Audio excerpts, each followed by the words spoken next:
नमस्कार, MCN बातमीपत्रात आपलं स्वागत। एक नजर आजच्या ठळक घडामोडींवर।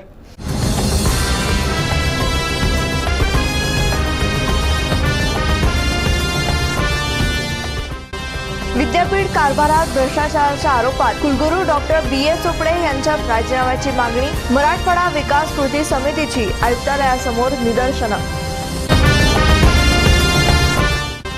गणेश बोरसे विरोधात कारवाईचा फास अवळला जाणार। प्रियसीला ताब्यात घेऊन शोधणार बोरसेची बनावेगिरी।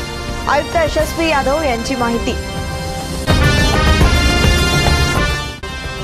सेवेत कायम करा या मागणीसाठी कंत्राटी कामगारांचा महावितरणासमोर ठिय्या।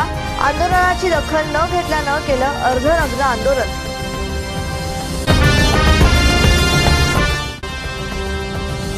कॉलेजवयीन तरुणाची गळफास घेऊन आत्महत्या।